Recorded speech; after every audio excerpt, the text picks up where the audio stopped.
एक महत्त्वाची बातमी, रश्मी ठाकरे आणि तेजस ठाकरे राज ठाकरेंच्या निवासस्थानाकडे रवाना झालेले आहेत। शर्मिला ठाकरेंच्या वाढदिवसानिमित्त रश्मी ठाकरे शिवतीर्थ या राज ठाकरेंच्या निवासस्थानी सध्या रवाना झाल्यात।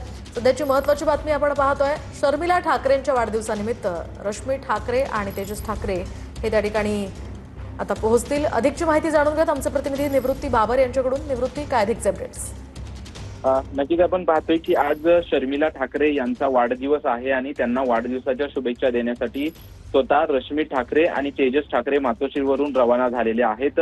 11:15 वाजता स्वतः खासदार संजय राऊत यांनी देखील शर्मिला ठाकरे यांनी वाढदिवसाच्या शुभेच्छा दिल्या होत्या आणि त्यानंतर आता तेजस ठाकरे आणि शर्मिला ठाकरे देखील त्यांना वाढदिवसाच्या शुभेच्छा देण्यासाठी थोड्याच वेळात पोहोचतील। ते मातोश्रीवरून रवाना झालेत आणि इंडिया आघाडीची बैठक संपन्न झाल्यानंतर स्वतः उद्धव ठाकरे देखील शर्मिला ठाकरे यांना वाढदिवसाच्या शुभेच्छा देण्यासाठी पोहोचणार आहेत। याच्या अगोदर आपण पाहतोय की गेल्या 1 वर्षांपासून ठाकरे कुटुंबातील वाढदिवस असतील किंवा इतर सण उत्सव असतील ते एकत्रित ठाकरे कुटुंब साजरा करताना आपल्याला पाहायला मिळत आहे। त्याच पार्श्वभूमीवरती आज शर्मिला ठाकरे धन्यवाद निवृत्ती दिलेल्या सविस्तर माहितीसाठी। तर आपण पाहतोय वाढदिवसानिमित्त या ठिकाणी रश्मी ठाकरे आणि तेजस ठाकरे राज ठाकरेंच्या निवासस्थानाकडे निघालेले आहेत।